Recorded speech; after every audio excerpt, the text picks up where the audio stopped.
Bien. Alors, je pense qu'à ce stade, il est important de dégager le cadre idéologique commun à toutes ces politiques qui ont dominé l'éducation nationale et qui aboutissent aux résultats dont nos spécialistes viennent de parler.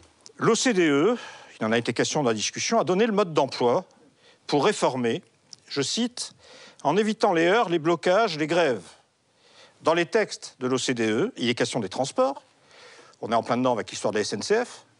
Quelle méthode va être employée pour démanteler? Mais il est aussi question de l'affaire de l'éducation.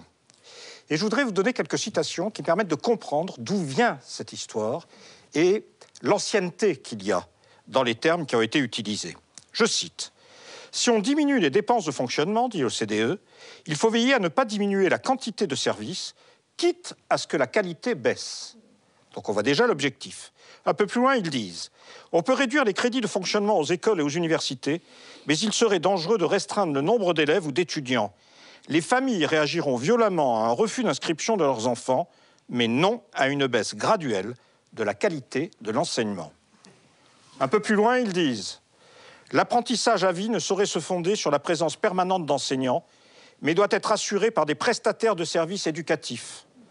Les enseignants qui subsisteront s'occuperont, disent-ils, de la population non rentable. » Et enfin, le maître mot de la nouvelle adéquation école-entreprise est le mot flexibilité.